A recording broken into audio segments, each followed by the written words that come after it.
A ver, lo primero que quiero matizar es lo siguiente. Es el título de la asignatura, ¿vale? Habéis visto que la asignatura se llama Diseños Observacionales, aplicados a la investigación del deporte, pero diseños observacionales. Es un error. El título es un error. Está bien claro que cuando pusieron este título no estaba yo, si no, no lo hubieran puesto. ¿Eh? ¿Por qué? Porque luego tú cuando ves los descriptores en la memoria de verificación de lo que es la asignatura, ves que se están refiriendo a lo que es el ámbito de la metodología observacional. Los diseños observacionales es una parte muy pequeña. ¿No visteis el trabajo, el guión del trabajo? Dentro del método había un apartado que era diseños observacionales. Es una parte muy pequeñita. Luego, evidentemente, la asignatura no se tenía que haber llamado diseños observacionales, sino que se tenía que haber llamado metodología observacional aplicada a la investigación del deporte. No digo que no, vale. Pero realmente lo que os vamos a enseñar se puede aplicar a cualquier ámbito, ¿de acuerdo? Donde se puede aplicar la metodología observacional, lógicamente, ¿vale? Que aquí lo han puesto aplicado al ámbito del deporte porque el perfil de alumnado que viene es de ciencias del deporte, vale, pues bien, pero ya os digo, esto que os voy a enseñar son pautas generales y las vais a poder aplicar a cualquier ámbito donde se pueda aplicar la metodología observacional, ¿de acuerdo? Tenedlo muy presente. De hecho, ya os dije, en sus inicios la metodología observacional no se pensó para el ámbito del deporte, que es cierto que actualmente se aplica muchísimo en el ámbito del deporte, ¿vale? Tanto en el ámbito del rendimiento deportivo como en el deporte de base, ¿eh? Lo digo porque a veces, si tenéis la costumbre de haber visto literatura científica, habéis visto que en el ámbito del deporte mucha de literatura científica está destinada al rendimiento deportivo y muy poca literatura científica al deporte de base, pero poquísima, realmente poca, ¿vale? Y artículos de calidad poquísimos, ¿eh? De hecho, tanto Iván como yo en el grupo de investigación que tenemos, nosotros nos dedicamos al rendimiento deportivo especialmente para aplicar la metodología observacional, pero no exclusivamente, porque por ejemplo la tesis doctoral que hizo Iván, ¿eh? Está aplicada al deporte de base, a la iniciación deportiva está aplicada, ¿vale? Y ha sido publicado en artículos científicos de impacto, ¿de acuerdo? Entonces, no penséis que por el hecho de ir al deporte de rendimiento o ir al deporte de base no tenéis garantizadas publicaciones científicas de impacto. Si se hacen bien, también se puede publicar en revistas de impacto, ¿de acuerdo? Además del ámbito del deporte, que sepáis que previamente ha sido muy utilizada en estos otros ámbitos. Como veis, los que venís del ámbito educativo, también ha sido muy utilizada. Mirad, la madre de la metodología observacional en España es María Teresa Anguera, ¿vale? Amiga nuestra, conocida nuestra, colega nuestra, que hemos publicado con ella y hemos trabajado con ella. Y precisamente sus inicios, ella viene del ámbito de la psicología, pero sus inicios de investigación fueron en el ámbito de la psicología de la educación, ¿vale? Y que luego se han derivado mucho en el ámbito del deporte porque, oye, se va diversificando la investigación. Que sepáis que también se ha investigado mucho en el ámbito del niño, de las niñas. Si no, a ver, ¿me podéis decir a mí cómo hubiera hecho Piaget para establecer sus teorías del desarrollo madurativo del niño? Pues que aplicando la metodología observacional, ¿de acuerdo? Por la observación del comportamiento de los niños fue como estableció sus teorías del desarrollo evolutivo, ¿de acuerdo? Y del desarrollo motor, ¿vale?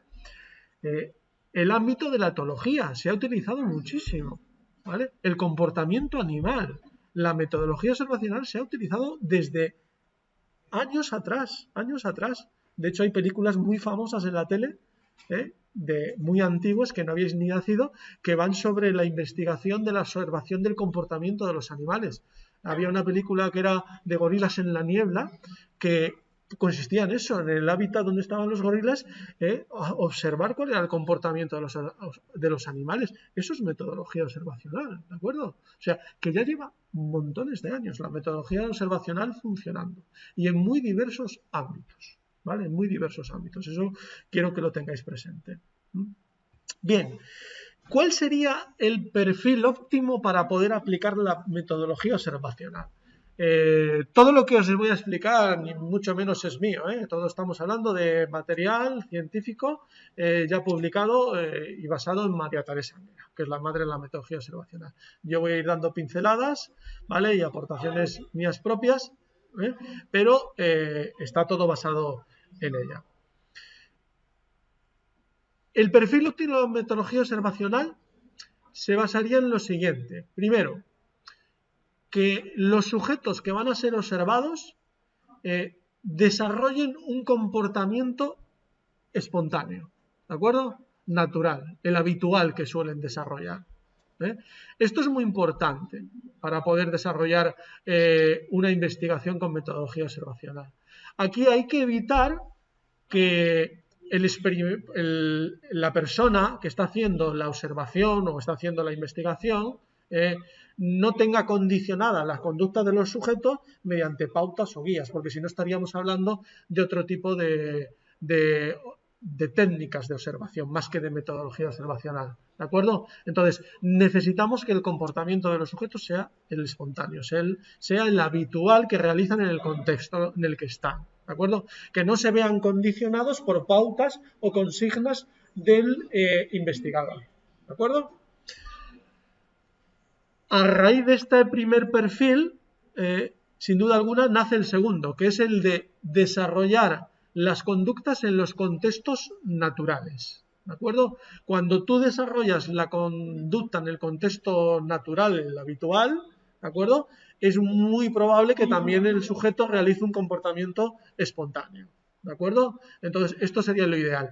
Evidentemente, ¿qué contexto tenemos que considerar como natural? Depende de nuestro objeto de estudio. Imaginaos, si yo estoy analizando los goles del patrón de gol en la Liga de Fútbol Española, pues el contexto natural son los partidos, todos los partidos de la Liga de Fútbol, ¿vale? Si yo estoy estudiando el comportamiento del niño en el aula mientras le imparten las clases de educación física, el contexto natural son las clases de educación física, ¿de acuerdo? ¿Vale? Entonces, el contexto natural va a venir determinado por mi objeto de estudio y que puede ir cambiando, lógicamente, ¿vale? Aquí es importante que no hagamos contextos fabricados, por así decirlo, ¿vale? También por consignas por parte del experimentador o del investigador, porque si no, ese contexto no es natural y el comportamiento que van a realizar los sujetos seguramente tampoco va a ser espontáneo. ¿Sí? Y en el caso del socorrismo, ¿cómo es? Porque en el caso del socorrismo, depende de lo que me estés estudiando. Espera, voy a enchufar esto que me quedo sin corriente. es difícil, digamos, reproducir el contexto natural. ¿Qué quieres analizar? Por ejemplo, si valoramos la técnica de RCP, o sea, casi siempre va a ser un entorno experimental. Porque claro, no habría ningún problema en que si tu objetivo, imagínate, es analizar el error que cometen 20 sujetos a la hora de hacer una maniobra de reanimación, una RCP, no hace falta que estén salvando la vida a alguien en el contexto natural. Puede ser perfectamente un muñeco en un contexto controlado, ¿de acuerdo? Y puede ser una situación experimental, ¿de acuerdo? Y donde tú grabes los sujetos haciendo la maniobra, ¿de acuerdo? Y podrías analizarlo. Eso sería perfectamente válido. Ahí seguramente tú estás utilizando un diseño experimental y vas a utilizar la técnica de observación para realizar el análisis del error en la RCP. Perfectamente válido. ¿Sí? Vale, esa circunstancia también se puede dar perfectamente. Nos dice María Teresa Anguera que lo ideal para desarrollar la metodología observacional es que hagamos estudios preferentemente ideográficos. ¿Qué se refiere con esto? Se refiere a que estemos analizando unidades de estudio, es decir, a sujetos individuales o particulares, no a un colectivo muy grande. Y no viene determinado por el hecho de que antaño no existían medios tecnológicos para a lo mejor grabar la acción y poder verla para adelante, para atrás, despacio, ¿vale? Sino porque viene determinado porque en grupos muy amplios es muy complejo analizar las relaciones o roles que se establecen entre unos y otros, lógicamente. Y por eso dice que lo ideal es que sean unidades de estudio, como puedan ser sujetos o a lo mejor diadas, como puede ser la relación de la madre con su bebé, si quieres analizar esa relación, no habría ningún problema. Que sea preferentemente ideográfico no quiere decir que no pueda ser nomotético, que es lo contrario, que es una pluralidad de unidades de estudio de sujetos de análisis, ¿vale? Quiere decir que es mucho más fácil hacer el estudio si es ideográfico, ¿vale? Pero puede ser nomotético y analizará una pluralidad de unidades de estudio, ¿vale? Se puede hacer, lógicamente, también, y de hecho lo hacemos, ¿de acuerdo? Pero bueno, es más complejo, lógicamente. También es ideal para desarrollar la metodología observacional, que ya os lo expliqué esto mientras estaba hablando del guión del trabajo, es que tenemos que crear instrumentos de observación ad hoc, ¿de acuerdo? A medida. Aquí no valen instrumentos estándar, como sucede en mucha otra parte de la investigación científica. Todo lo que os hablé de antes de los cuestionarios estándar, que se utilizan mucho en la psicología y en el ámbito de la salud, eso aquí no existe. No hay un cuestionario. Aquí no hay un instrumento estándar. ¿De acuerdo? Sí que existe lo que ya os dije. Existen ya investigaciones con ya instrumentos de observación creados y que tú puedes recurrir a ellos, lógicamente. ¿Podrías coger un instrumento de observación creado por otro tal cual y utilizarlo tú? Sí, sí. ¿Vale? Citarías y dirías, para mi estudio estoy utilizando el instrumento observacional creado por fulanito, menganito, menganita, tal, en tal año, y mi objetivo es tal. Y no habría ningún problema, por supuesto que sí, porque simplemente a lo mejor estás replicando ese estudio con otra muestra diferente por otra cuestión. Y podrías usarlo, sí, porque ya empieza a haber muchos instrumentos, ¿de acuerdo? Pero eso no quiere decir que sea un instrumento estándar, ¿vale? Porque él cuando lo creó no existía, no era estándar, ¿de acuerdo? ¿De acuerdo? Que él lo hizo a medida para su objeto de estudio. Pocas veces se da esta circunstancia que yo os he dicho de coger uno tal cual, y voy yo y lo utilizo. Muy pocas veces, contadas. Normalmente si quieres replicar un estudio que ha hecho otro con otra muestra, ahí sí, pero si no, contadas. Lo normal es que tú crees tu instrumento de observación a medida de lo que tú quieres observar. Eso es lo normal. Y yo os voy a enseñar a construir los instrumentos, ¿vale? Otro día. Otro aspecto relacionado muy importante con la metodología observacional, con su perfil óptimo, es la continuidad temporal, ¿vale? Lo ideal para poder realizar un estudio observacional en condiciones es hacer un estudio continuado de la conducta, ¿vale? Tened en cuenta que imaginaos que la conducta de un sujeto es una línea del tiempo, ¿no? Si yo cojo y hago un corte transversal a esa línea del tiempo del sujeto, simplemente estoy analizando ¿qué? Una conducta en un momento muy puntual. A ver, querer sacar conclusiones de ese análisis en ese momento concreto, en ese hecho puntual, bueno, me puede servir en muy raras ocasiones, pero normalmente no. Imaginaos que Piaget hubiese hecho eso. O sea, que hubiese analizado a unos niños en un momento muy concreto de su desarrollo. ¿Me vas a decir tú que hubiera de ahí desarrollado toda una teoría de desarrollo modulativo del sujeto? Imposible. De tal a tal edad pasa esto, de tal a tal edad sucede esto, luego al mes siguiente esto. Para eso que hay que hacer un estudio continuado, lógicamente. ¿De acuerdo?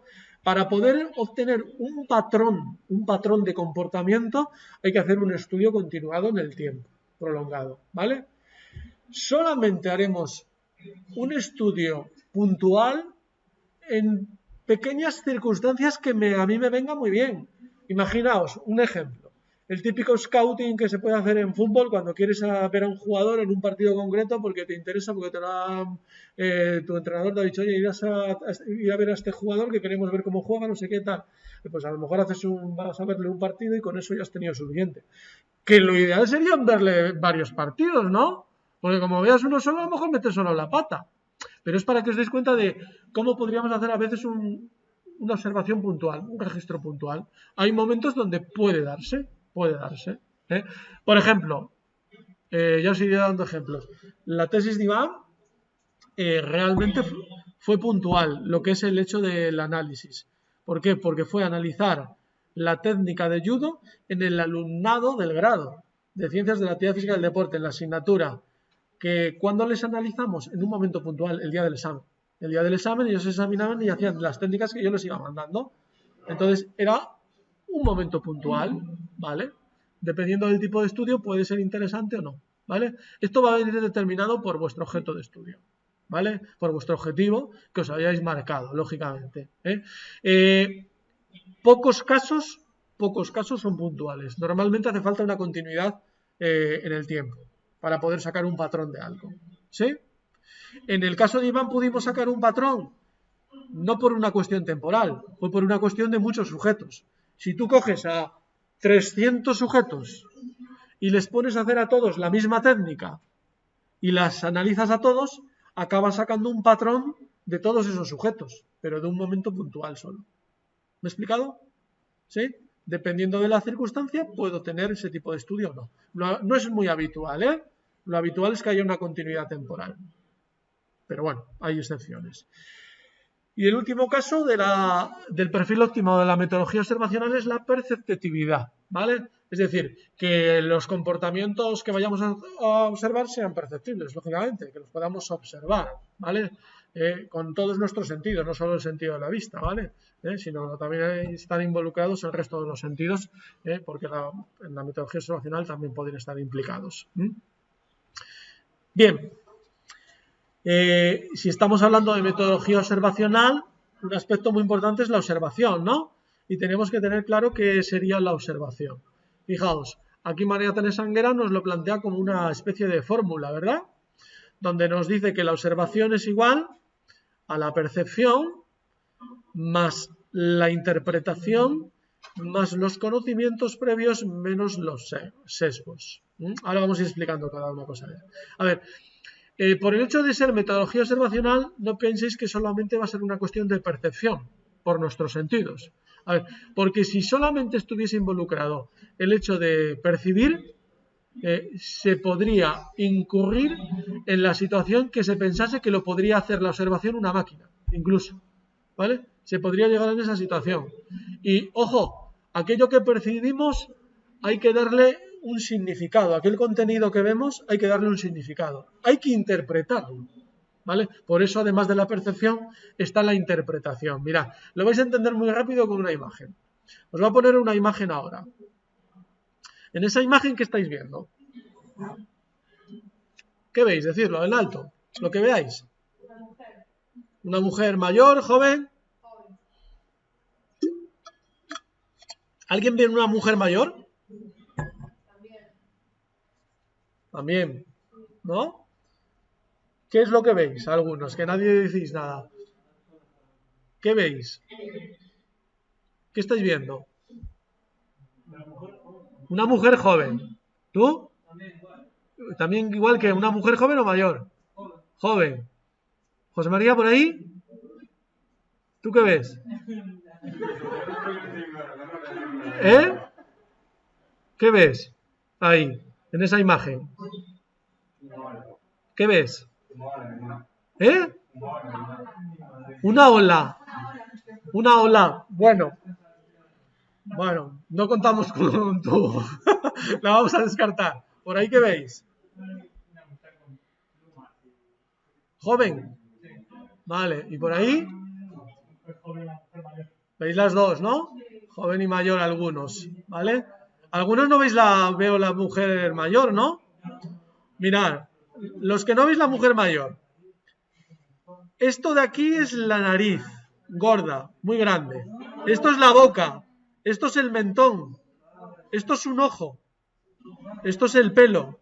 Aquí tiene una pestañita, ¿vale? Es decir, a ver, esto lo he puesto adrede en plan de trampa para que vieseis cómo, ojo, que no solo es la percepción, es la interpretación de aquello que vemos, ¿vale? O sea, tenemos que interpretar lo que vemos. A ver, esta la puse un poco así de trampa, pero es para que os deis cuenta de que no solo es percibir, sino que también hay que interpretar lo que vemos, ¿vale? Porque dependiendo de los observadores, de lo entrenados que estén y demás, le pueden asignar a algo que están viendo diferente significado, ¿vale? Esto lo iremos viendo, ¿de acuerdo? Por eso, además de la percepción, hay que interpretar aquello que estamos viendo, ¿vale? En esta fórmula, además de la percepción y la interpretación, son muy importantes los conocimientos previos que tengamos. Mirad, esto no es bueno ni ni por exceso ni por defecto, ¿vale? Es decir, por defecto, si los conocimientos que tengo yo sobre el hecho que voy a observar son muy pocos, difícilmente voy a observar, ¿vale? Si yo soy observador, imaginaos, de piragüismo, que no tengo ni idea de piragüismo, cuando yo estudié no había piragüismo, ¿vale? Por eso no tengo idea. Vosotros que sí sabéis, que lo habéis cursado. Pero yo de piragüismo no tengo ni idea. Lo más parecido es meterme en la bañera de casa y hacer así. Nada más. Entonces, difícilmente voy a ser yo un buen observador de piragüismo si no tengo conocimientos previos de piragüismo. ¿De acuerdo? Entonces, evidentemente, el observador tiene que tener unos conocimientos previos sobre aquello que va a observar, lógicamente. Entonces, que no haya conocimientos previos, muy mal. No puedes poner a alguien a observar algo que no ha observado nunca y que no sabe lo que va a observar. Eso no puede ser. Pero ojo, por exceso tampoco. Y esto a veces cuesta entenderlo, porque dices, joder, y por exceso, por el hecho de que sepas mucho de algo es un problema, puede ser un problema. Sobre todo, mira, es un problema cuando tú ya estás muy adscrito, por así decirlo, a una corriente, ¿vale? Que dices, no, yo soy mucho de esto, ¿no? Y te vas a hacer un estudio observacional de tal manera que tienes un conocimiento ya tan exhaustivo de eso que ya sabes, prevés lo que va a ocurrir, anticipas lo que va a ocurrir, ¿vale? Y te adscribes demasiado a una corriente científica que puede perjudicar el hecho que estás observando claramente, ¿de acuerdo? Eso puede llegar a pasar, no es muy habitual. Y normalmente esto suele pasar en el investigador principal, ¿de acuerdo? Por eso, a veces el investigador principal no forma parte de los observadores, ¿de acuerdo? A veces sí y a veces no, ¿de acuerdo? Pero eso a veces puede pasar. Pero bueno, hay fórmulas también para prevenir esto, ¿de acuerdo? Porque la observación no la hacen uno solo observador, sino la hacen varios observadores, se mira la calidad de los datos, se compara, eso lo veremos con Iván, ¿vale? Hay fórmulas de solucionarlo. Y por último, tenemos en esta fórmula los sesgos, que son aspectos a evitar, siempre. Mirad, aquí tenéis los típicos sesgos que tenemos que evitar. El primer sesgo y uno de los más importantes es el sesgo de reactividad, ¿vale? ¿Cuándo se produce el sesgo de reactividad? Cuando el sujeto que está siendo observado se da cuenta que está siendo observado y a consecuencia de ello modifica su conducta. Y no es un comportamiento habitual, espontáneo. ¿De acuerdo? Esto es muy grave, porque evidentemente va a suponer que no valga para nada aquello que estemos registrando. ¿Vale? A ver, ¿qué sucede? Dependiendo de lo que vayáis a analizar, esto se va a producir o no. Por ejemplo, si me vais a analizar el fútbol profesional y vais a coger los partidos de internet, olvidaros del tema de este sesgo que ya no se va. Son gente que está jugando su partido, les están grabando con las cámaras y como si no estuviesen. Su comportamiento va a ser el habitual, eso no se va a producir. Pero os voy a poner un ejemplo donde sí se produce. Imaginaos que vosotros queréis comprobar el comportamiento del alumnado en las clases de educación física en una sesión X. ¿Ah? Y claro, tú llegas para allá con tus cámaras, con toda la gente, montas allí todo el tinglao, montas los trípodes, las cámaras, y claro, los chavales y chavalas ya, ¡oh, qué guay! Aquí llega gente nueva, estamos encantados de la vida, mira ese que jovencito, mira ese otro que guapo es. Olvídate, ya no se están comportando de forma espontánea, ya no se están comportando lo que decíamos, ¿no? Eso no puede ser, lógicamente. Ahí está habiendo un sesgo de reactividad, ¿vale? Ya os explicaré cómo solucionar esto. Para esto hay fórmulas de solucionarlo. Hay una serie de fases en la observación, fase de observación pasiva, fase de observación activa. La fase de observación pasiva que vamos a ver es una fase en la cual nosotros, para este ejemplo que estoy yo poniendo, pondríamos las cámaras, el tinglao, ¿para qué? Para que los sujetos durante un tiempo sí se sientan, sí, nos están grabando, no sé qué tal, pero es que todo ese tiempo no vale para nada, no vamos a utilizar esos registros. Lo hemos hecho para que el sujeto se vaya acostumbrando a la presencia, y ya llega un momento en que son unos más en el aula y pasan de ellos. Y entonces ya se comportan de forma habitual, ¿vale? Entonces, esto lo iremos viendo, ¿sí? Hay más sesgos de reactividad, pero no quiero, con que os sepáis, este es el más importante, porque hay otros sesgos de reactividad. Bueno, os voy a explicar uno que es muy interesante, y que es el sesgo de autorreactividad. Autorreactividad. ¿eh? Este normalmente es bueno, porque es todo lo contrario, es la autorreactividad. Es decir, cuando tú haces el autorregistro, un autorregistro, y modificas la conducta, en este caso es positivo. Y lo voy a poner con un ejemplo muy sencillo. Imaginaos que una persona bebe compulsivamente o fuma compulsivamente. ¿Claro? Y él lo que va a hacer es hacer un autorregistro, él mismo, a modo de diario, de cuando fuma, cuando bebe, todos los días, precisamente ¿para qué? Para que se da cuenta de todo lo que bebe, todo lo que fuma, y a ver si así modifica esa conducta. Y claro, aquí sí positivo, porque queremos modificar esa conducta para que la deje de hacer. Entonces, es el único caso donde la autorreactividad es interesante, es buena, es positiva, es el único caso.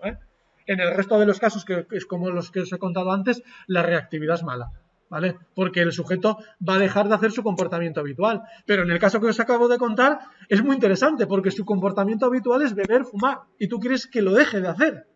Por eso es importante que haya esa reactividad, para que lo deje de hacer, ¿vale? Es el único caso, que haya así, un poquito. Pero una pregunta, ¿Sí? ¿esa autorreactividad no podría también ser un sesgo negativo en el caso de que, claro, si tú quieres que él deje de fumar, sí, pero si tú quieres ver la conducta de 50 personas que vinieron durante una semana, bueno, o un mes, o lo que sea, a lo mejor no va a ser muy real, porque como él mismo puede producir una autorreactividad, puede que hacia el final fume menos de lo que realmente suele hacer. Ya, pero a ver, tú míralo, en ese caso que estamos poniendo, tú míralo sujeto a sujeto. Sujeto a sujeto. Tú lo que estás buscando es que el sujeto modifique su comportamiento habitual. Claro, digo, el objetivo es ese, pero a lo mejor el objetivo tuyo te da igual, que deje de No, fumar. no, a ver, tú ponte en el caso de que estamos marcando que el objetivo es que deje de fumar, si no, no harías una terapia en este caso. Tu objetivo es que la persona deje de hacer el hábito que es insalubre para él, que es fumar o beber. Y estás buscando que deje de hacer ese comportamiento habitual. Vale, hombre, yo no sé si te has planteado, ¿qué otro objetivo te habías planteado? Vale. No, o sea, que haya datos reales de X personas, ¿Sí? de cuánto fuman y beben durante un mes. Vale. ¿Quieres ver cuáles son sus comportamientos mientras fuman y beben, no? No, es decir, cuánto fuman y beben X personas durante un mes y medio. Y a lo mejor en las últimas 3 semanas los datos no son muy reales porque ellos mismos ven cuánto fuman y beben y dejan de fumar y beber. Pero a lo mejor una vez que dejan de fumar y vuelven a fumar y beber. Vale, entonces, mira, aquí se plantea. Pero te estoy entendiendo perfectamente. Es, por un lado, hay un terapeuta que busca que cambie, pero por otro lado hay un observador, que es él, que le interesa saber cuáles son los comportamientos habituales que tienen los fumadores y los bebedores. Entonces, claro, habría que establecer ese tiempo, que no sé cuál es, pero habría que establecerlo, habría que ser especialista en ese campo, donde dices, hasta tal momento te vale la observación a ti porque es su comportamiento habitual, todavía no ha empezado a modificar su comportamiento, sus conductas, a partir de ahí no, porque se empezó a producir esa reactividad en el sujeto y no valdría. Yo no sabría decirte cuál es ese momento porque no soy especialista en este campo, ¿vale?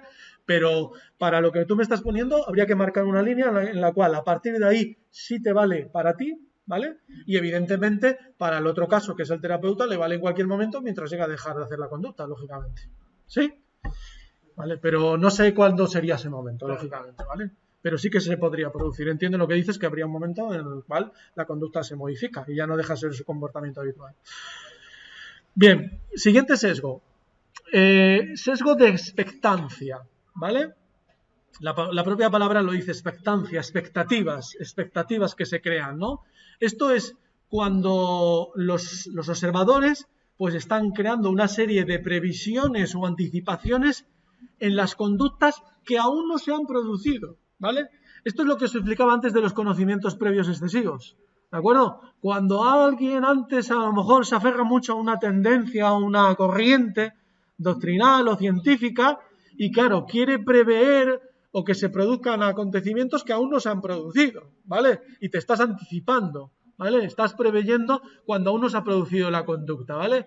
Este es un sesgo de expectancia que evidentemente tampoco interesa que se produzca, ¿vale? Todo lo que son los sesgos, en este caso, no interesa que se produzcan, por eso van en la fórmula el negativo, lógicamente, porque si no se produce ninguno sería cero en la fórmula y por lo tanto la observación sería lo mejor posible, lógicamente, ¿vale? Y luego tenemos lo que aquí se llama errores técnicos, pero bueno, yo más que llamarle errores técnicos le llamaría, para que no solo fuera errores técnicos, sino fallos de procedimiento. Sería más global.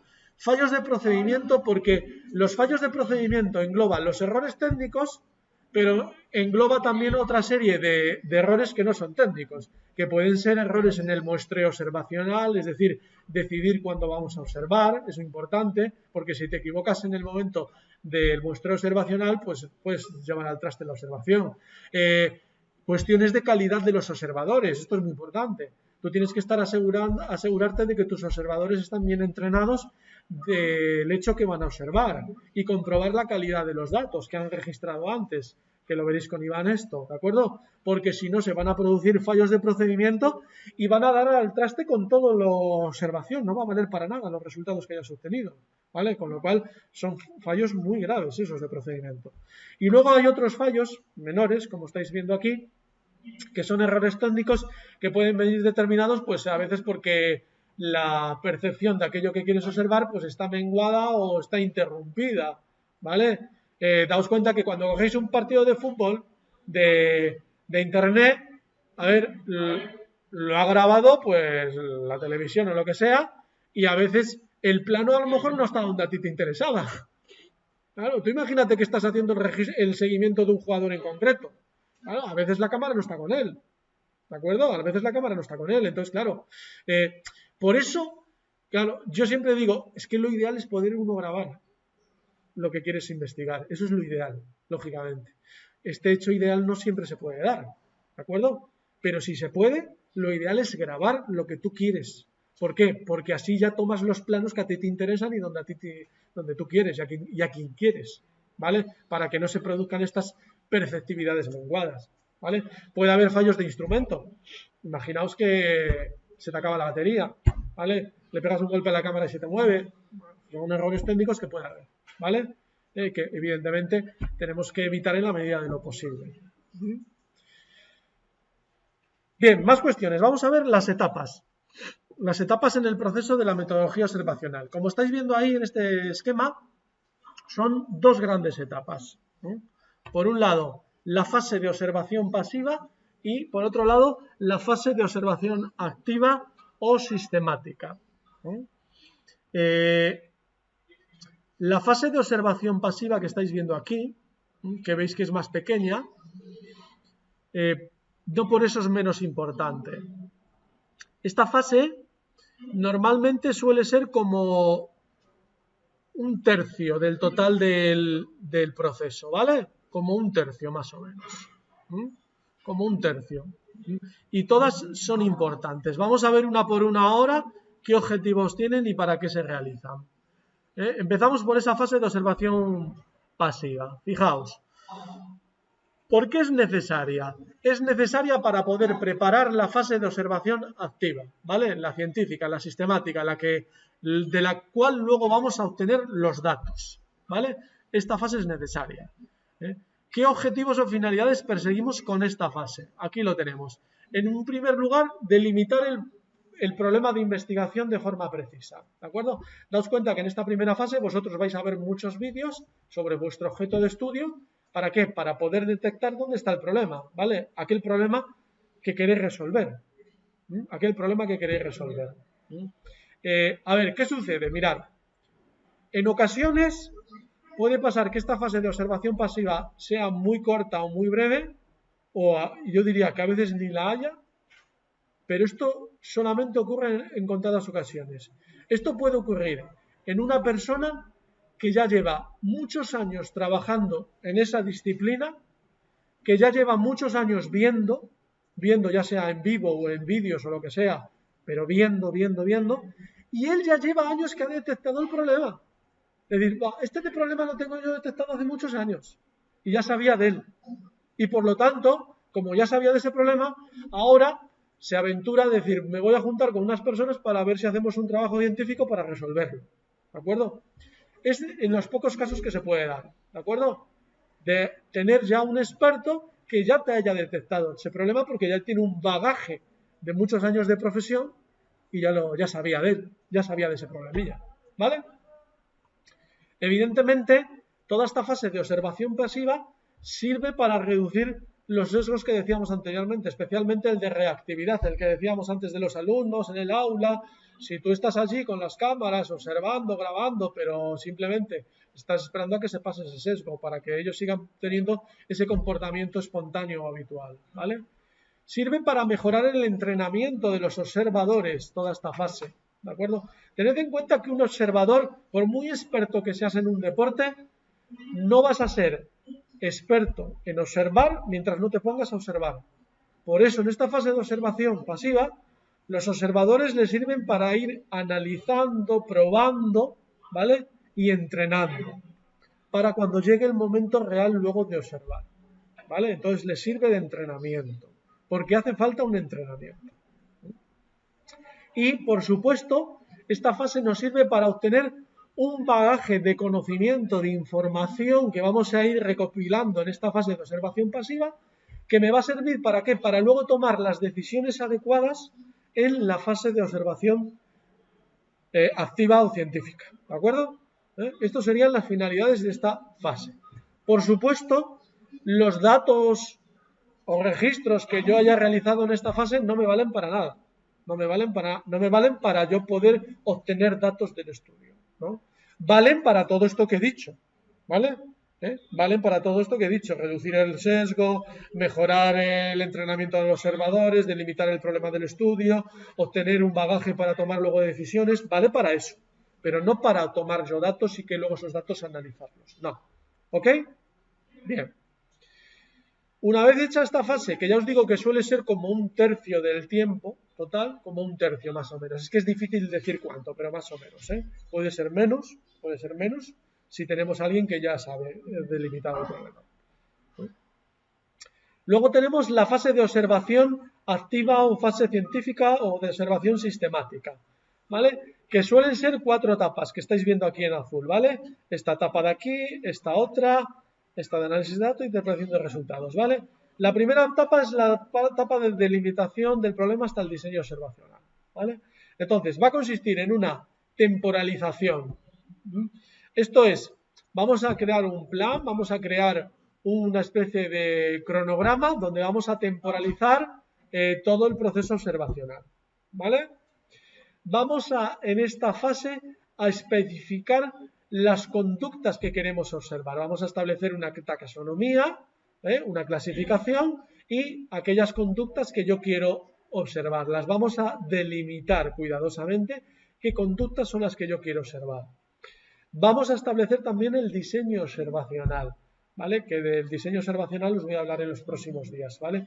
Es una pauta, es una guía que me va a ayudar en el resto del proceso observacional, ese diseño. También vamos a establecer los criterios de homogeneidad, los criterios que tenemos que seguir en las diferentes sesiones de observación, ¿vale? Tiene que haber una constante en esas sesiones de observación, tanto entre diferentes sesiones de observación como dentro de la propia sesión de observación, ¿vale? Intersesional o intrasesional. Luego vendría lo que es la recogida de datos y su optimización. En este momento, nosotros lo que vamos a hacer es crear el instrumento de observación, que ya me vale, por así decirlo, el paso anterior donde yo estuve delimitando, clasificando las conductas cuidadosamente que yo iba a observar. Lógicamente eso me va a servir para luego yo construir este instrumento de observación, que ya sabéis que lo vamos a hacer ad hoc, a medida del hecho que yo quiero observar. Os enseñaré a construir instrumentos de observación en otra clase, ¿vale? Tenemos que determinar dentro de los datos que queremos recoger o registrar de qué naturaleza son, qué parámetros vamos a registrar, si son de frecuencia, de orden o de duración. Hablaremos de esto también, ¿vale? Esto lo explicaré. También hay que determinar el muestreo observacional. El muestreo observacional es determinar cuándo voy a observar, cuándo, en qué momentos, porque puede ser que esté viendo un vídeo, pero no registre en todo momento, solamente registre en unos momentos concretos. Ese es el cuándo. Hay que determinarlos, ¿de acuerdo? Y esto va a venir determinado por mi objeto de estudio, lógicamente, ¿vale? Va a determinar por mi objeto de estudio. tenemos que realizar el registro de los datos y la codificación, que normalmente es previa. Primero codificamos y luego hacemos el registro de los datos. Y simultáneamente a ese registro hay que hacer un control de la calidad de los datos, ¿vale? Todo esto lo vamos a aprender a hacer en fases posteriores, que lo vais a ver con Iván además. Después de esta fase, una vez finalizado el registro de los datos, vendría el análisis de los datos, ¿vale? Que el análisis de los datos va a venir determinado en función de los diseños observacionales. De hecho, mirad, me voy a salir un momento a la presentación, voy a entrar un momento en Dropbox, porque ahí tenéis un documento que es el de 2011, ¿veis? Este de diseños observacionales, que os lo voy a explicar otro día, pero es que quiero que lo veáis. Mirad, aquí tenéis una tabla dentro del documento, que es la tabla 4. Aquí, Anguera, Blanco, Villaseñor y colaboradores plantean los diferentes tipos de análisis que se pueden realizar, análisis de datos, en función de los diseños observacionales que utilicéis. El próximo día os explico los diseños observacionales, ¿vale? En función del diseño observacional que tú hayas utilizado, ellos plantean diferentes análisis de datos para realizar. También es cierto que hay análisis de datos que son comunes a cualquier diseño observacional. Por ejemplo, nosotros, os pongo ejemplos que nosotros, tanto Iván como yo en las investigaciones que hacemos, utilizamos mucho la estadística descriptiva. Estáis viendo que en la tabla está puesta la primera y estáis viendo que está para todos los diseños observacionales. La estadística descriptiva es algo común, independiente del diseño observacional que se puede utilizar. Utilizamos mucho también chi cuadrado para buscar las asociaciones o relaciones entre diferentes conductas o categorías de distintos criterios. Chi cuadrado, como estáis viendo, mirad, es una prueba que se utiliza indistintamente del diseño observacional que utilicemos. También utilizamos los análisis secuenciales o análisis de t-patterns, ¿vale? Utilizamos también el análisis de coordenadas polares, ¿vale? A ver, dependiendo de tu investigación utilizarás unos tipos de análisis u otros. Y sí que es cierto que hay unos análisis que es indistinto el diseño observacional porque se puede utilizar para cualquiera de ellos y hay algunos análisis que son específicos o propios de un diseño observacional concreto, ¿vale? Bien. Evidentemente esto dependiendo del planteamiento de estudio que hagáis, haréis unos análisis de datos más complejos, más sencillos, ¿vale? Continuamos donde lo teníamos. Después de realizar el análisis de los datos y una vez obtenidos esos datos, evidentemente tenemos que interpretar los resultados que hemos obtenido. ¿De acuerdo? Realizamos la interpretación de los datos y la elaboración del informe, lógicamente. ¿Sí? Estos serían las fases, por así decirlo, como una línea del tiempo os he marcado de lo que es todo un proceso observacional, ¿vale?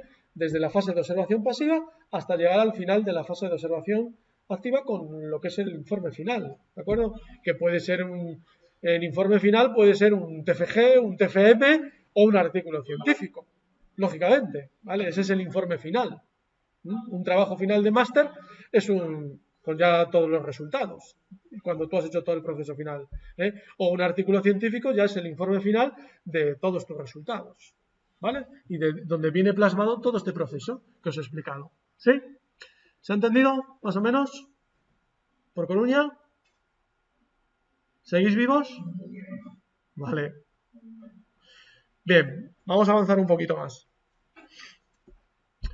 Decisiones básicas que hay que tomar a la hora de realizar la metodología observacional, ¿vale? Os las he resumido, eran más, pero os las he resumido, como veis ahí, en la acotación un poco del problema, lo que es la agenda del proceso, el criterio de temporalidad y la aceptación de las sesiones, ¿vale? Vamos a ver qué es cada una de estas cosas.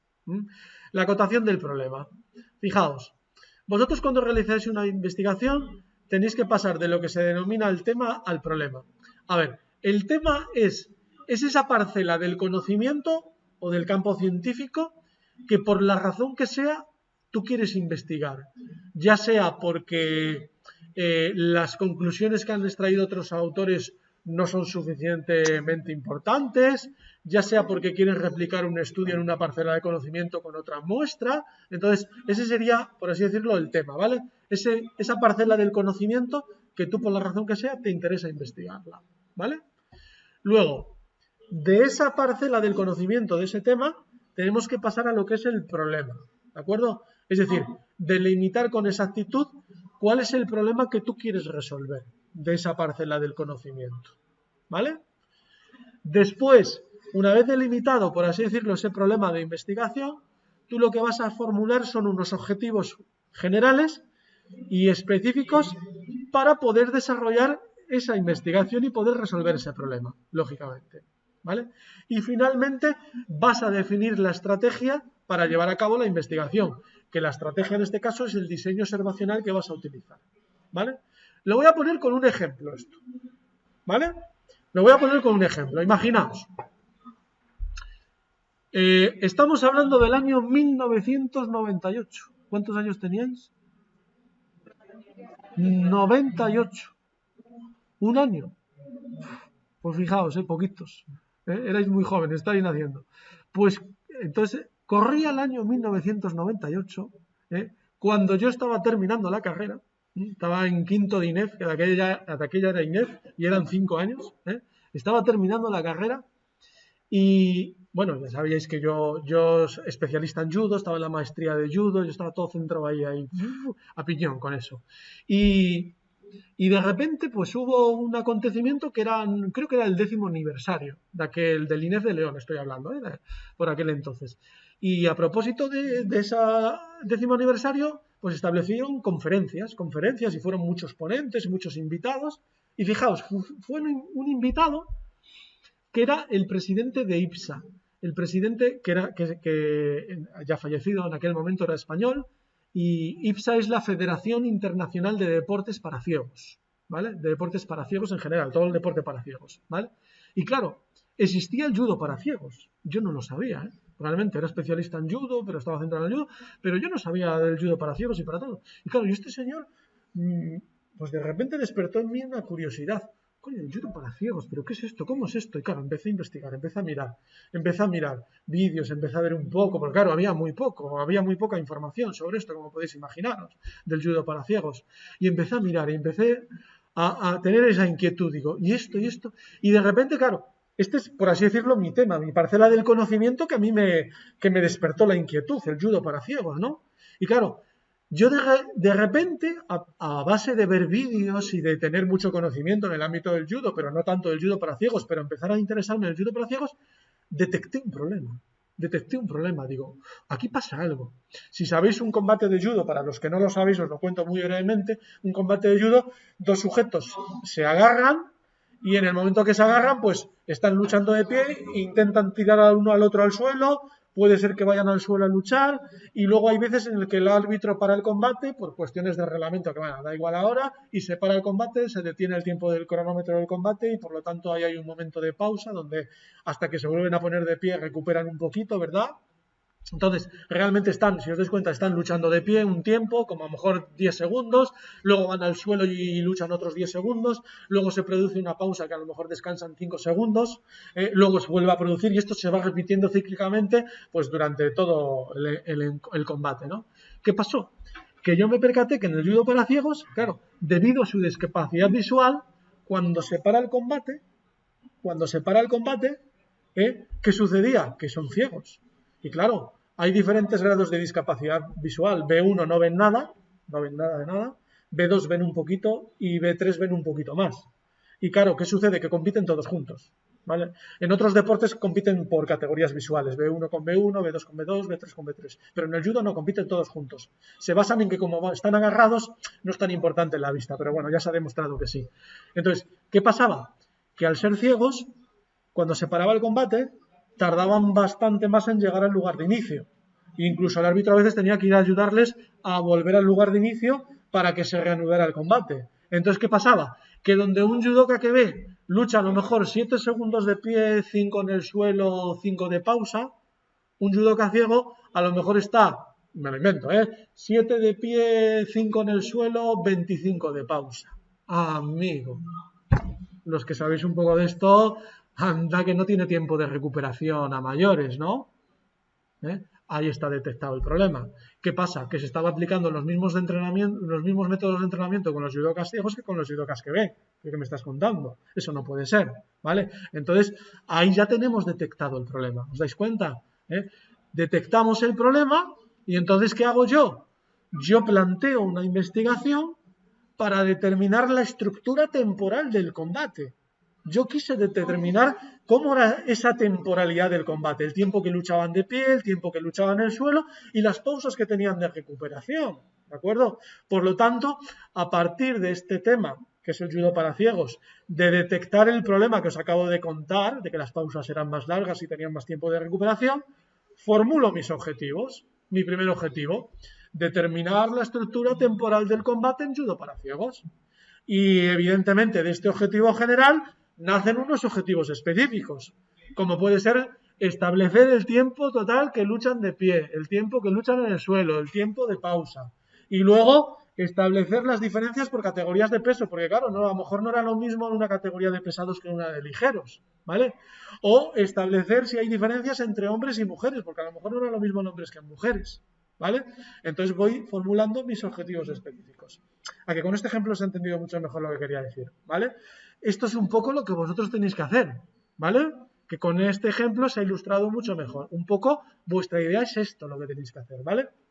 Y el último paso sería plantear el diseño observacional, que ahora no os lo cuento porque os lo cuento el próximo día, cuando os hable de los diseños observacionales, ¿de acuerdo? Bien, pasamos al siguiente punto, que sería la agenda del proceso, otro aspecto muy importante dentro del proceso observacional. Aquí lo que estamos hablando es de que el investigador tiene que establecer un plan de investigación, un plan de observación que va a consistir, pues eso, en una agenda, en una temporalización de todas las actividades que tiene que ir realizando, como si fuese un cronograma, realmente, ¿de acuerdo? Y evidentemente desde la fase de observación pasiva hasta la fase de observación activa y pasando por todos los aspectos, ¿vale? Primero haríamos la fase de observación pasiva, que ya hemos dicho. Al final de la misma tendríamos determinado lo que sería detectado el problema de investigación que queremos resolver, tendríamos formulados los objetivos y aquí sería cuando determinamos el diseño observacional que queremos plantear, ¿vale? Evidentemente, nada más, para terminar este paso, haríamos lo que sería el instrumento observacional. Crearíamos un instrumento observacional ad hoc a medida de lo que nosotros queremos observar, ¿vale? Determinaríamos el muestreo observacional, es decir, en qué momentos observamos y en cuáles no, ¿de acuerdo?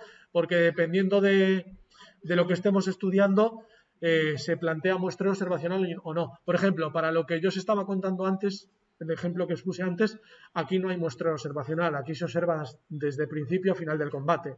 Realmente no hay muestreo, es de principio a final de combate lo tengo que observar todo, ¿vale? Pero imaginaos que en vez de hacer ese tipo de estudio, hiciese un estudio donde lo que quiero analizar son las acciones puntuables en judo, solo las que puntúan, porque hay muchas técnicas que no puntúan. Pero digo, solo quiero saber las que puntúan, nada más. ¿Por qué ha puntuado? ¿Qué hizo el judoka y qué hizo mal uno y qué hizo bien el otro para que puntuara? El patrón, por así decirlo, técnico-táctico. Claro, ahí el muestreo observacional cambia. No, a mí dame el trocito de combate donde hay la acción puntuable, nada más. Todo el otro no me hace falta. ¿Veis? Entonces, ahí me planteo el muestreo observacional cuando observar. Me lo determina mi objetivo, lógicamente. ¿Sí? Evidentemente, luego vendrá, una vez que tengo establecido esto, el registro. ¿Vale? Determinar qué parámetros registro, si son de frecuencia, de orden y de duración, que esto ya lo explicaré más adelante.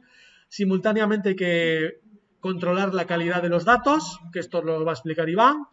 Haremos, una vez terminado el registro, el análisis de los datos según el diseño observacional, interpretaremos los resultados y elaboraremos el informe, ¿vale?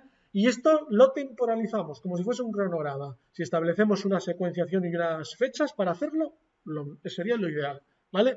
A veces no se pueden respetar al 100% las fechas, pero algo aproximado, ¿de acuerdo? Algo aproximado. Aquí no lo he puesto con fechas, pero sería lo ideal, de establecer ese cronograma, ¿vale? Con fechas. Luego tenemos el criterio de la temporalidad, es decir, delimitar las sesiones de observación que vamos a realizar, ¿de acuerdo? Y claro, pongo desde la primera sesión de observación hasta la última, N. Claro, no sabemos cuánto va a haber, va a venir determinado por mi objeto de estudio, ¿vale? Por ejemplo, últimamente en la última investigación que hicimos de judo para ciegos, el N fue de 365 combates, pues fueron 365 sesiones de observación en este caso, ¿vale? Entonces, dependiendo de mi objeto de estudio puede cambiarme ese n, ¿vale? Lo importante es que haya una homogeneidad dentro de las sesiones de observación, ¿vale? Porque esta es una de las críticas que se hacía en la metodología observacional antiguamente, que no había homogeneidad en las sesiones de observación. Ahora es difícil que se produzca esto, a no ser que hagas una observación in vivo, ¿sabes? En directo. Cuando lo haces en tu casa tranquilamente con un ordenador, analizando vídeos, es muy sencillo, ¿vale? Cuando tú haces un análisis en directo a la vez que se está haciendo el combate y tienes que hacer un análisis, ahí es más complejo, ¿vale? Y ahí es donde podía haber los problemas antaño, ¿vale? Pero bueno, actualmente, y tal como lo vais a hacer vosotros, que es analizando vídeos, no va a haber problema, ¿vale? Luego, la aceptación de las sesiones de observación, ¿vale? Hay que tomar unas decisiones para cuándo tenemos que aceptar estas sesiones de observación y cuándo no. Y para ello vamos a hablar de la constancia intersesional, de la constancia intrasesional y de las disrupciones o la estimación de las disrupciones temporales. Vamos a ver qué es cada una de estas cosas, ¿vale? La constancia intersesional, ¿vale? Con la propia palabra lo dice, constancia, hay que mantener una constancia intersesional, es decir, entre las distintas sesiones de observación, ¿vale? Esto es lo que decíamos, tenemos que mantener una homogeneidad entre las diferentes sesiones de observación. Hay que establecer una lista de mínimos, ¿de acuerdo? Una lista de mínimos para determinar cuáles son los criterios que tiene que cumplir la sesión de observación para que sea válida. Evidentemente esto va a venir determinado por mi objeto de estudio, ¿vale? Dependiendo del objetivo que tenga, puede ser perfectamente un criterio de constancia intersesional, pues todos los partidos que juegue mi equipo de baloncesto fuera de casa, porque a lo mejor me he marcado como objetivo determinar cuáles son los problemas defensivos que tiene mi equipo en los partidos que juega fuera de casa. Entonces, son todos los partidos que juega fuera de casa, perfectamente puede ser. O imaginaos que estoy en el deporte de base, en atletismo, grabando las sesiones de entrenamiento de los chavales y a lo mejor me marco como criterios de constancia intersesional, pues decir, vale, pues va a ser, ellos entrenan lunes, martes o lunes, miércoles y viernes, por hacerlos salteados, de 7 a 8 entrenan, independientemente de que haya más o menos luz, ¿vale? Porque claro, si es todo el año de 7 a 8, a lo mejor en una época es de día y en otra ya es de noche, porque es invierno, ¿de acuerdo? Y por eso digo, independientemente de que la luz que haya, pero que si llueve, evidentemente se interrumpe la sesión porque se mojan los chavales y no quiero que se cojan un resfriado. Y entonces esos son mis criterios, ¿vale? Y pueden ser perfectamente válidos. Entonces, ante esta situación, yo tengo que establecer esa lista de mínimos para que mi sesión de observación sea válida. Y me los establezco yo, ¿vale? Como observador. La constancia intrasesional, ¿vale? Dentro de la sesión. Fijaos. Esta imagen lo dice bastante bien, lo que veis aquí. Imaginaos, esto es el curso de la acción. Esta es la línea del tiempo de la sesión. La sesión va evolucionando y ¿qué sucede? Que de repente hay una circunstancia sobrevenida, inesperada, que lo que hace es truncar el curso de la acción, es decir, interrumpir la sesión, ¿vale? Que perfectamente puede ser, en el caso que he puesto antes, eso, que se ponga a llover y se interrumpe la sesión. A ver, aquí lo único que cabría pensar es decir, lo que hemos grabado hasta antes de que se produzca esta circunstancia, ¿nos es válido o no? Pues esto es muy fácil. Si cumple los criterios de la constancia intersesional, sí sería válido, si no los cumple, no. Es decir, en el caso que acabamos de poner, si llueve y se interrumpe la sesión, ¿sería válida? Por lo que expliqué antes, daos cuenta que dije que la sesión era de 7 a 8, es decir, tenía 1 hora de duración. Es decir, dejaría de cumplirse el criterio, porque si llueve y se interrumpe la sesión, tal como estáis viendo en la imagen, a lo mejor se ha interrumpido a los 45 minutos. No cumple el criterio de que dure 1 hora, con lo cual no nos valdría, ¿vale? Por poner un ejemplo, ¿vale? Que he puesto un ejemplo al azar. Otra circunstancia puede ser, mirad, esto puede ser que estés analizando a un jugador y de repente le cambien, ¿no? Se trunca la acción, le cambian, o se lesiona y tiene que salir del campo. Es una circunstancia inesperada, sobrevenida y que, oye, ha truncado la acción. En este caso, ¿me vale lo que he grabado antes? Depende de cuáles sean los criterios que me haya puesto. Si ha sido analizar las acciones del jugador esto a lo largo de la temporada, pero no he dicho durante cuánto tiempo en el partido, sino en los partidos, pues bueno, le cambiaron, se lesionó, pues todo lo anterior lo analizo. ¿Vale? ¿Por qué no? Depende de los criterios que me haya puesto. Dime. ¿No decías que lo que me valida lo grabado hasta que el breve selecciona no cambia? Decías que era constancia intersesional. ¿Eso quiere decir que en todas las sesiones tuvo que cambiar, rellenarse? No, claro. Puede haber sesiones, evidentemente, donde no ha pasado nada y va a cumplirse los criterios que yo he puesto de constancia intersesional. Y ha habido sesiones donde ha pasado algo, que puede ser que se cambie, que se sesione o que llueve, y que si cumple los criterios de la constancia intersesional, me vale lo anterior, si no los cumple, no vale. ¿Vale? Esa sesión. Efectivamente, tú lo pones. Dices, si me ha jugado un mínimo de 30 minutos y el cambio se ha producido después de los 30 minutos, sí te vale. Es un ejemplo muy bueno el que ha puesto él. Tú te pusiste que haya hecho un esfuerzo de 30 minutos mínimo, ¿vale? Solo has puesto tú. Entonces es válido. ¿Vale? Si le cambiaron al minuto 20, no te vale, porque dijiste que tenía que ser mínimo 30 minutos. Está muy bien el ejemplo que os ha puesto él. ¿Sí? ¿Os dais cuenta, no? Vale. Y luego tenemos la estimación de las disrupciones temporales. Fijaos, en este dibujito se ve también bastante bien. Aquí tenemos nuevamente el curso de la acción, de la sesión, ¿vale? El tiempo, la línea del tiempo. Y aquí también ocurre una circunstancia inesperada, pero que en este caso no me trunca o me interrumpe el curso de la acción, ¿vale? Lo que hace es que haya un momento de inobservabilidad, que puede ser por fallos técnicos, como dijimos antes, que la cámara se me mueva, se me salga de plano, o que habéis bajado los vídeos y que justo en ese momento lo que te está dando la televisión no era lo que tú querías, porque está con otro jugador, ¿vale? Eso se puede producir. Pues esos son momentos de inobservabilidad que evidentemente no pasaría nada, los hay, ¿vale? Por eso yo digo, lo ideal es poder grabar tú, para evitar cuanto más podamos evitar estos momentos de inobservabilidad, mejor, ¿vale? ¿Qué sucede si tenemos que desechar una sesión?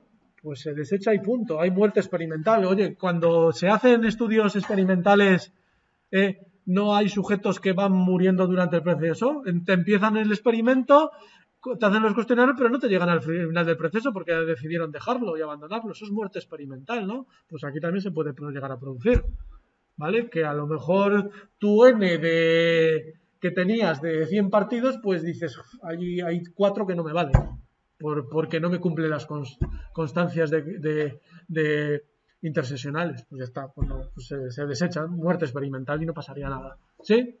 Y si la muestra en este caso se reduce mucho, ¿se pues podría plantear la opción de cambiar? Si tú estás planteando un estudio observacional donde te está pasando que la mayoría de lo que tienes no te cumple los requisitos, es que te has equivocado de vídeos, ¿vale? Seguramente es porque has cogido unos vídeos que no has grabado tú, lógicamente. Porque si tú estás haciendo el planteamiento del estudio observacional, ya grabas lo que quieres grabar y entonces no se te producen estas circunstancias, ¿de acuerdo? Si de repente dices, pero es que no me vale casi ningún vídeo, es que no, lo que has planteado no vale. Lo que has planteado no vale, o los vídeos que tienes para lo que has planteado no valen, lógicamente. ¿Sí?